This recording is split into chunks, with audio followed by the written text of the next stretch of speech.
Boa tarde. Boa tarde a todos. Antes de mais nada, eu queria agradecer. Agradecer a presença de cada um de vocês, agradecer a presença da imprensa também, agradecer todo o trabalho feito para esse evento, parabenizar cada uma das pessoas que trabalharam e que trabalham aqui, para que esse centro nos dê tanto orgulho, parabenizar aqui o Gadelha por todo o trabalho também que tem feito para a ciência do país. Eu acho que o momento é muito propício agora. Deixa eu explicar por que estou falando. Uma coisa que é essas coincidências de local e história. Essa cidade está ligada com a história do país. E esse é um ponto importante para a gente levar em conta. O nome do computador ligado com a história da ciência do país também. Eu acho que isso também tem tudo a ver com o que a gente está vendo agora. E dizer dessa importância da ciência e da tecnologia no desenvolvimento econômico e social do país. Todos os países que hoje são desenvolvidos, eles são desenvolvidos graças à ciência e tecnologia. E é fato comum da gente notar que todos eles, nos momentos de crise, investem mais em ciência e tecnologia. Ciência e tecnologia, recursos para a ciência e tecnologia não são gastos, são investimentos, e investimentos que dão um retorno de investimento alto, retorno de investimento garantido, retorno de investimento rápido. E é importante a gente manter isso em mente, que são em momentos de dificuldade onde aparecem as maiores oportunidades também. Nós estamos, eu ouvi várias vezes a palavra crise, eu ouvi as dificuldades. Sim, nós estamos em situação econômica complicada, temos dificuldades, temos. Mas aí onde entra a ciência e tecnologia para poder resgatar. É aí onde a ciência e tecnologia faz o seu maior peso, a sua maior diferença. Um computador como esse, como foi mostrado aqui, a capacidade que ele tem de alavancar uma série de tecnologias que vão alavancar mais empregos, mais empresas, mais desenvolvimento social para o país. As pessoas são as partes mais importantes que a gente tem no país ou em qualquer tipo de instituição. E tudo isso foi construído, não foi de um dia para a noite. São 30 anos, queria agradecer novamente aqui a presença de um dos fundadores daqui. Então, essa construção ao longo desses 40 anos aqui, essa construção do sistema que nós temos hoje de ciência e tecnologia, que não aconteceu de um dia para a noite, é um sistema estruturado, é um sistema, para quem conhece o exterior, é bom lembrar disso, que vê os sistemas de ciência e tecnologia em outros países, e olha o nosso sistema, você vê que o nosso sistema ele é bem construído, é um sistema que ele tem consistência, ele tem maneiras de fomentar até o final a ciência e tecnologia, até um nível 9, vamos dizer assim, de índice de maturidade. O Ministério ele foi reestruturado de forma a atender essas necessidades, não só trabalhando na área de pesquisa, mas transformando essas pesquisas em inovações que vão se transformar em tecnologias aplicadas, novas empresas, novos produtos, novos serviços com base tecnológica, e isso significa retorno de investimento para o país. Cada centavo que é investido em ciência e tecnologia tem um retorno de investimento. E para que esse sistema funcione, ele precisa dos seus elementos da maneira como existem. Por exemplo, como foi falado, da FINEP aqui junto, essencial para o funcionamento da ciência e tecnologia, no fomento da infraestrutura da ciência e tecnologia. Para quem conhece, aí anda pelas universidades ou anda pelas unidades de pesquisas ou empresas, vai ver ali muita coisa financiada pela FINEP. Não é à toa, essa importância da FINEP tem que ser reconhecida sempre, como uma entidade importante no trabalho que eles fazem. A FINEP não é um banco, a FINEP é um órgão de desenvolvimento de tecnologia, de fomento à tecnologia, diferente do BNDES, por exemplo, que é um banco de desenvolvimento. É importante ressaltar o CNPq, que está aqui presente também, como uma entidade que financia, que ela traz fomento para a pesquisa, com a sua função específica ligada à pesquisa e desenvolvimento, diferente da CAPES, que tem uma utilidade muito grande, mas ela é voltada para a educação, para a parte de desenvolvimento da pós-graduação, formação de mestres, doutores, etc., que tem a sua função muito importante, diferente e separada do CNPq, e é assim que deve continuar. É importante a gente ter isso aí em mente, para que o sistema funcione da maneira adequada. Um computador como esse faz uma diferença gigantesca no planeta. E a gente vê como que evolui rápido por aquelas curvas, que parece uma cachoeira ali, né? A gente vê como que evolui rápido isso aí no planeta. E a gente vê a necessidade de desenvolvimento contínuo de ciência e tecnologia. Né? Um país como o nosso, com as dimensões do nosso país, com as dificuldades e desafios que nós temos nesse país, nós precisamos da ciência e tecnologia trabalhando, né, ali ombro a ombro com todos os outros ministérios. Eu costumo falar que o Ministério de Ciência, Tecnologia, Inovações e Comunicações é uma caixa de ferramentas que está aqui para servir, né, a tecnologia que é aplicada no agronegócio, a tecnologia que é aplicada na indústria, a tecnologia que é aplicada na defesa, a tecnologia que é aplicada na infraestrutura. Em todos os setores, nós temos na saúde, a tecnologia participando. E para que isso funcione, nós precisamos desse sistema saudável, né? O orçamento é baixo? Sim, o orçamento está baixo, mas ele pode crescer, e ele vai crescer. Se a gente vê a curva de como vem o orçamento ao longo dos anos, a gente vê que ao longo de vários anos ele vem caindo, caindo, e chegou nesse ponto que agora ele precisa aumentar. Para ele aumentar, a gente precisa mostrar o retorno de investimento. Como qualquer organização, como qualquer empresa, vamos chamar assim, existe um retorno de investimento associado ao aumento do investimento. A gente tem trabalhado com isso dentro do Ministério, de como trazer novas fontes, né, de recursos também. Então, como foi falado aqui, essa parceria com o setor privado, aliás, é importante agradecer a participação da Petrobras. Se a gente olhar, né, dentro de todos os grandes computadores aqui no Brasil, tem um dedinho da Petrobras ali junto, nesse incentivo, que também é uma coisa extremamente importante de se reconhecer. Né? A participação dos estados e municípios dentro desse contexto. É um sistema, a gente tem as nossas fundações de apoio, a gente tem as secretarias de ciência e tecnologia nos estados, nos municípios. Esse trabalho em conjunto faz com que todo esse sistema funcione. Né? E pode ter certeza, pode contar com o Ministério, nós estamos aqui para ser a ferramenta. A missão do Ministério de Ciência, Tecnologia, Inovações e Comunicações é, primeiro, né, produzir conhecimento para o país. Né? E um computador como esse colabora e muito para esse conhecimento. Segundo, produzir riquezas para o país. Né? Então, através de novas empresas, startups, trabalho da FINEP, trabalho da Embrapi, tudo isso trabalhando em conjunto para novas startups, novos postos de emprego qualificado no país. E também ajudar na qualidade de vida das pessoas.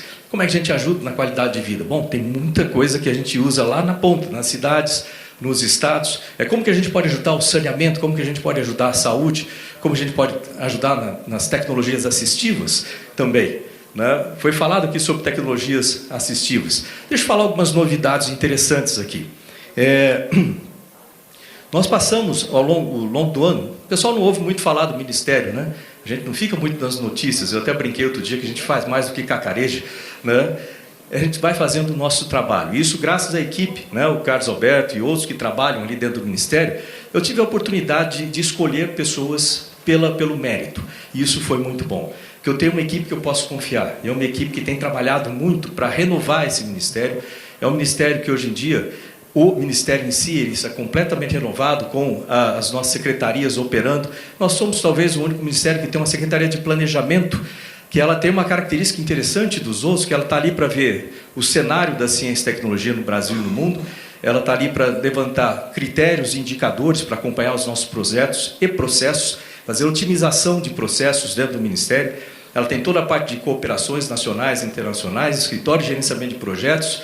É uma secretaria essencial para o funcionamento do restante do Ministério.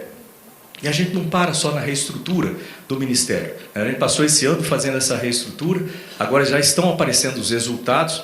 Para o ano que vem entra a reestrutura das unidades vinculadas. O Ministério tem várias unidades vinculadas, como essa daqui. E nessa reestrutura, como que vai ser feito isso? Primeiro o CGE, que também é um órgão conectado ao Ministério, vinculado, tem feito um estudo para verificar o porquê que essas instituições foram criadas, o que elas fazem atualmente e como seria o ideal para elas trabalharem em conjunto, de forma sinérgica, junto com o Ministério, para ter o melhor resultado final, né, para o país. Então, esse trabalho tem sido feito pelo CGE.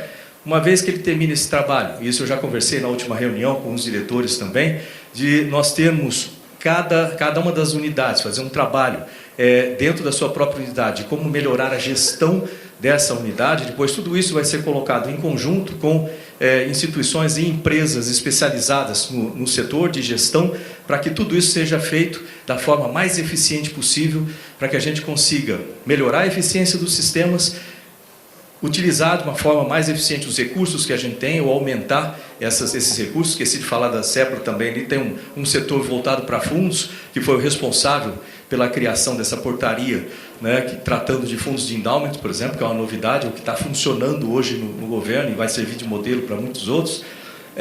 E outro problema que a gente não costuma falar muito, eu tenho falado isso durante o ano todo, nas vezes que eu fui no Congresso também várias vezes, o problema não chega só nos fundos. Quem está aqui e trabalha aqui, tenho certeza que conhece outro problema, que é a questão de pessoal. O pessoal está ficando velho, né? Que nem eu, todo mundo de cabelo branco, e as pessoas vão aposentando e de repente a gente não vai ter mais gente para trabalhar. E como é que a gente vai fazer isso? Então esse tratamento pessoal também a gente já marcou na última reunião lá, em se fazer um grupo dentro dos diretores para se estudar as melhores maneiras possíveis de se resolver esse problema ou mitigar esse problema para trazer mais pessoas dentro, né, do sistema de ciência e tecnologia. Ok. Esse é um sistema, a gente está falando de sistema o tempo todo. Quem está aqui provavelmente conhece muito bem sistema. A gente sabe que não se resolve um problema de sistema aplicando soluções pontuais, vamos dizer assim. Você precisa trabalhar com o sistema como um todo, de uma forma sistemática, né? E dentro dessa característica, dentro do sistema, a gente tem que começar lá atrás. Eu preciso motivar esses jovens para participarem de ciência e tecnologia. Está aqui a professora Salete, que trabalha já há tanto tempo, né, com formação de jovens e como levar a ciência e tecnologia para dentro da escola. Nós temos um projeto, por exemplo, chama Ciência na Escola, que eu comecei a pensar lá atrás, lá quando estava ainda na época de transição, de como levar a ciência e tecnologia para motivar jovens para as carreiras de ciência e tecnologia. Então, esse projeto está aí, ele é feito através do CNPq, que participa em grandes partes dos projetos do Ministério da Ciência e Tecnologia do país. Outra coisa que foi citada aqui também, né, a questão da inteligência artificial, que é outra coisa que a gente tem falado desde o começo. Esse trabalho vai ser feito em rede, com 8 centros de inteligência artificial, né, um deles trabalhando com inteligência artificial geral, vamos chamar assim, trabalhando no limite da fronteira do conhecimento de inteligência artificial, os outros 7, inteligência artificial aplicada.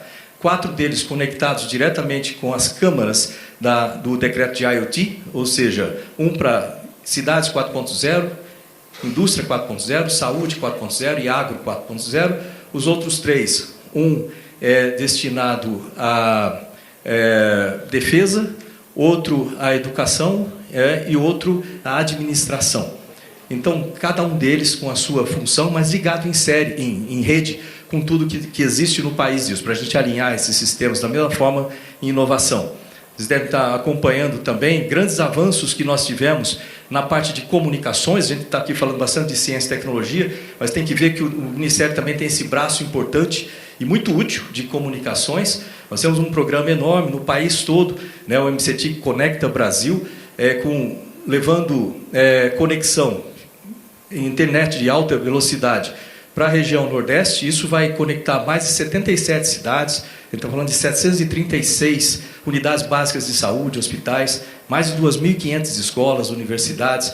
Ou seja, é um trabalho muito grande na região Nordeste, na região Norte também, com mais de 10 mil quilômetros de fibra pelos rios, levando internet para as cidades todas ribeirinhas, mais o satélite. Depois, internet também na área centro-oeste, lembrar que a importância da internet, da conectividade no campo. Então, tudo isso sendo coberto dentro desse programa. É um programa muito grande, tem coisas interessantes chegando aí pela frente. Eu falei internet das coisas, tem o leilão de 5G aproximando. A gente tinha uma questão em uma das frequências, em 3.5 GB, que já está sendo resolvida, questão técnica de interferência possível com televisão via dish, né? Mas tem muita coisa acontecendo nessa área de comunicação que é extremamente importante também. O Ministério é enorme, né? E a gente não conseguiria fazer nada disso, ter esses avanços todos, se não fosse pela ajuda do Congresso também. Eu queria aproveitar a presença dos nossos deputados aqui, o Cezinho, o Tadeu, o Vinícius, para agradecer a participação intensa do Congresso no apoio suprapartidário à ciência e tecnologia. A gente vê esse apoio extremamente importante. Você vê, por exemplo, a gente tinha um acordo de salvaguardas com os Estados Unidos, esperando há 20 anos para que o Brasil desse um salto no nosso programa espacial, que foi aprovado agora no Congresso. Então, passou bem, vamos dizer assim, dentro do Congresso, rapidamente. É um fato histórico para a gente comemorar. Agora a gente tem o Centro Espacial de Alcântara preparado. Esse próximo ano a gente tem as conversas para os planos de negócio com as comunidades, com as empresas, com escolas e tudo mais. Em 2021, a gente começa as operações do programa em si. Isso vai dar também possibilidades de melhores recursos dentro do programa espacial, especialmente falando do INPE, né, que muito foi falado durante o ano, né, vocês viram agora há pouco, a gente fez a divulgação dos dados do PRODES de desmatamento, em conjunto o Ministério de Ciência e Tecnologia com o Ministério do Meio Ambiente, dentro do INPE. Eu acho que foi uma coisa muito simbólica de ter sido feito ali. E os planos do INPE incluem também, como todas as outras unidades, uma reestruturação.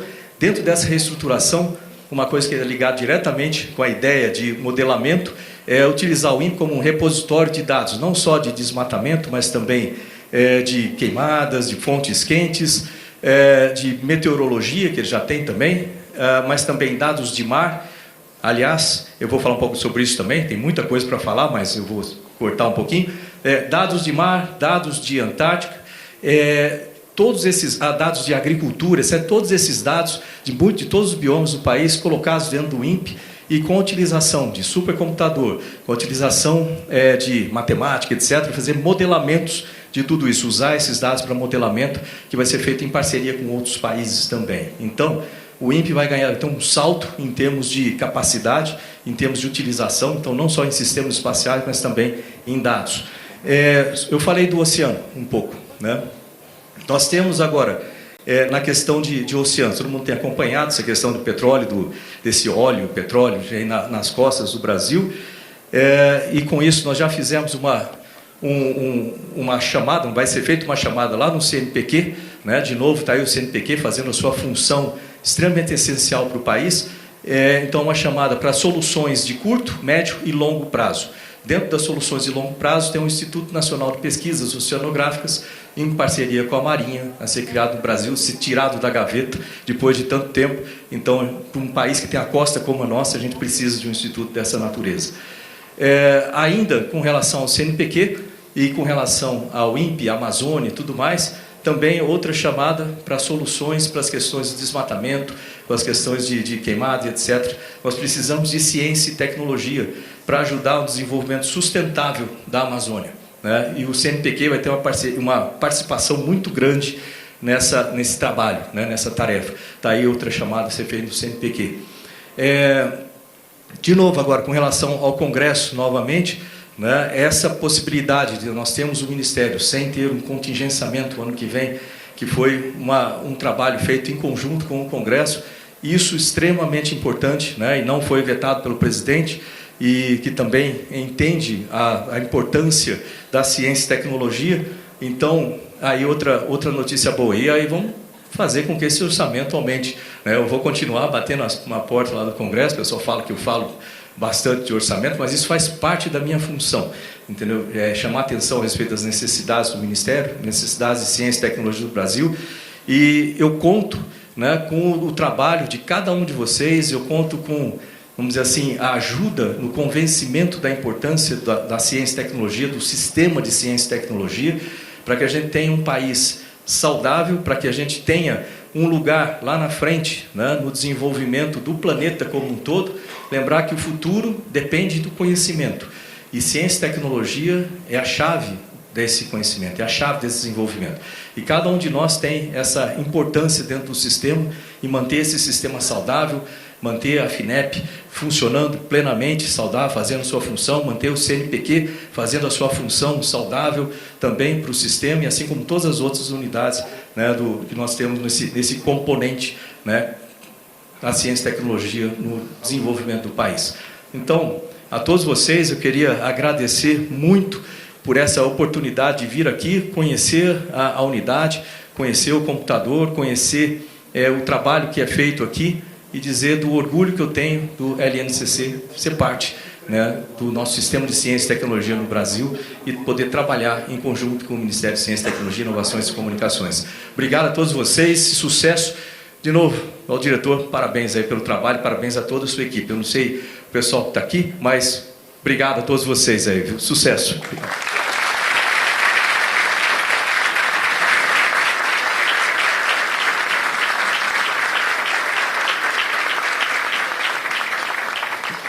Nesse momento, convidamos para o descerramento da placa de inauguração da expansão do supercomputador Santos Dumont. Convidamos, portanto, o ministro, o diretor do RNCC, o prefeito de Petrópolis, autoridades presentes, os deputados presentes para fazer esse descerramento da placa. Muito obrigada.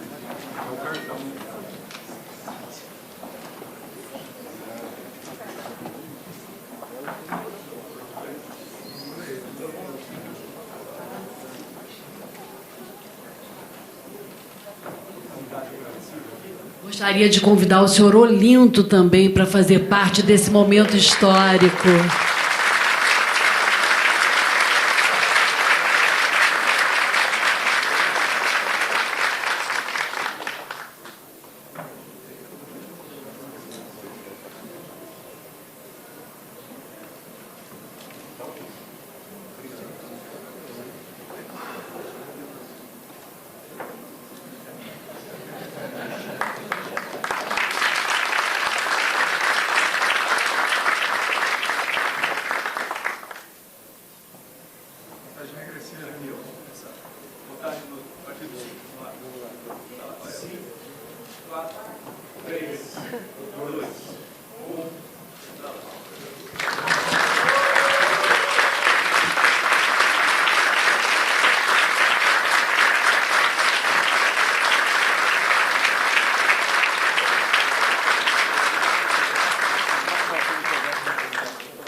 E também essa parte de otimização de fundos.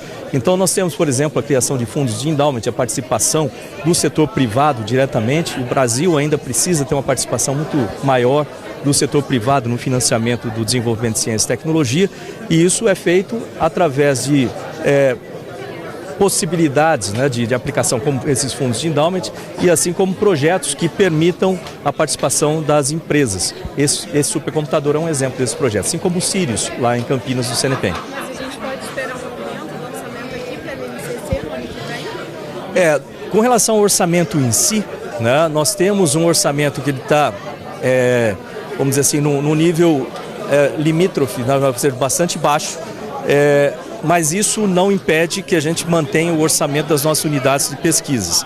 Eu gostaria de lembrar que durante o ano de 2019, nós tivemos lá no começo um contingenciamento de 42,27% do nosso orçamento, e mesmo com esse contingenciamento, através de um trabalho muito grande da nossa equipe de gestão, nós conseguimos manter o orçamento sem contingenciamento para as unidades de pesquisas, incluindo aqui, assim como de bolsas do CNPq. Para o ano que vem, a ideia é a mesma, então, de que não haja contingenciamento dentro das unidades de pesquisas, porque se você for pensar, eles são os nossos braços de atuação, assim como do CNPq, que nós já temos aí o orçamento garantido para as bolsas do CNPq.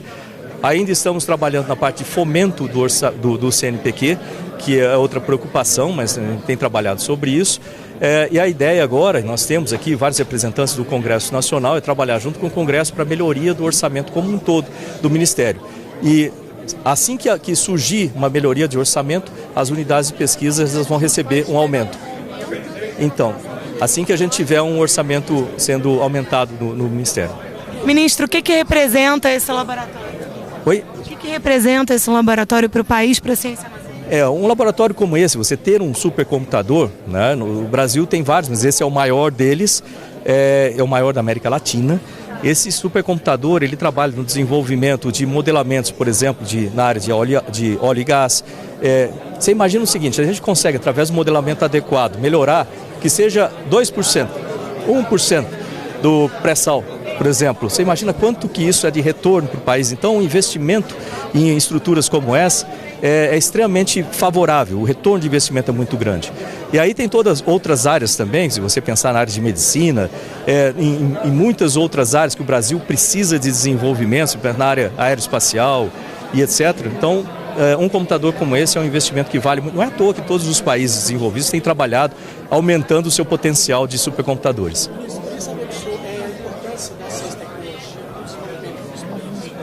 Olha, a ciência e tecnologia, ela é a base do desenvolvimento de todos os países que hoje são considerados desenvolvidos.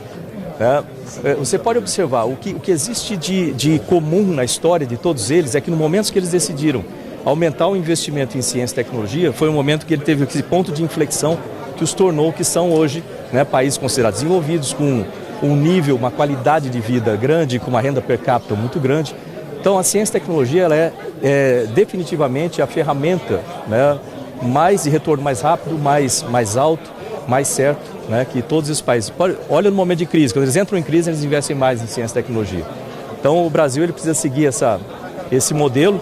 Né? Nós já tivemos uma demonstração agora do presidente Bolsonaro não vetando, por exemplo, o fato dos orçamentos de ciência e tecnologia não serem contingenciados. Então isso é uma demonstração já do interesse do governo em promover a ciência e tecnologia no Brasil. E vocês falaram sobre a acessibilidade desse supercomputador, né? Como é que é essa questão de acessibilidade para a academia? Esse é um ponto bastante importante, que embora o computador esteja aqui em Petrópolis, é importante que ele é utilizado por instituições de pesquisas, universidades no país todo. Né? Se você viu aquele gráfico mostrando, grande parte dos usuários estão nas universidades, por exemplo, a USP, em São Paulo, no Unicamp também em São Paulo, outros lugares do país, e isso é importante. A ciência, ela está aí para ajudar na qualidade de vida. Como eu digo, no nosso ministério, nós temos uma missão composta de 3 linhas, mas é muito extensa. Primeiro, produzir conhecimento para o país. Segundo, produzir riquezas para o país através de novas empresas, startups, produtos, serviços e tecnologia. E terceiro, contribuir com a qualidade de vida das pessoas. Então o Ministério tem essa função, é isso que a gente vai continuar a fazer, e todos os nossos esforços eles são carreados dentro dessa ideia.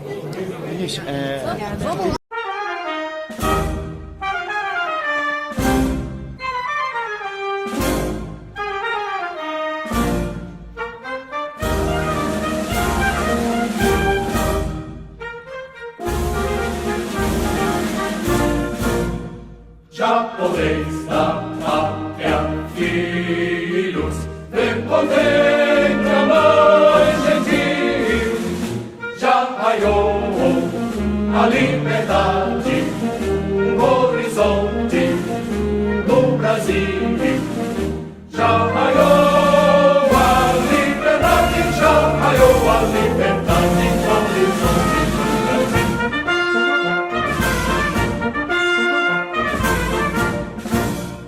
Brava gente brasileira, longe vá, temor servir, ou ficar a pátria livre, ou morrer pelo Brasil, ou ficar a pátria livre, ou morrer pelo Brasil.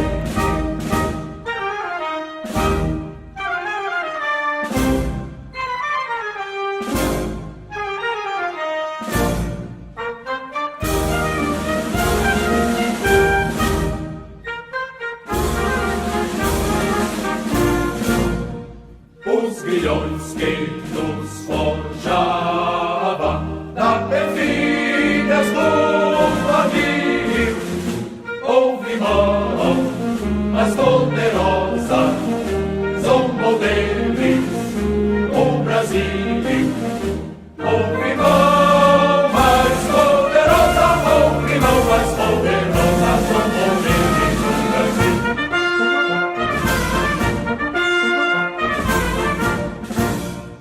Brava gente brasileira, longe vá, temor servir, ou ficar a pátria livre, ou morrer pelo Brasil, ou ficar a pátria livre, ou morrer pelo Brasil.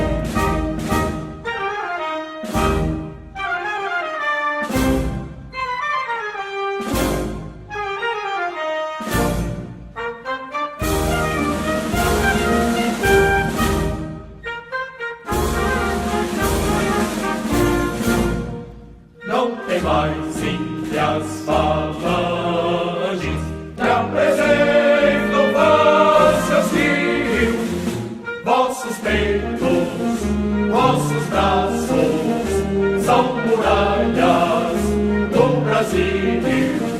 Vossos peitos, vossos braços, vossos peitos, vossos braços, são muralhas do Brasil.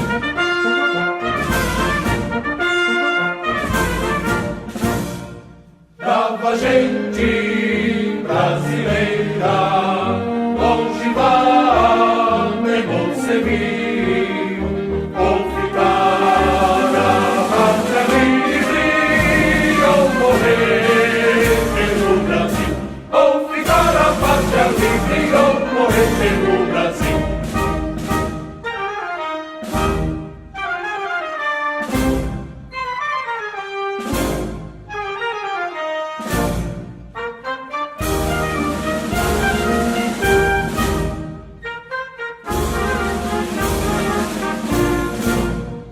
Parabéns, ó brasileiros,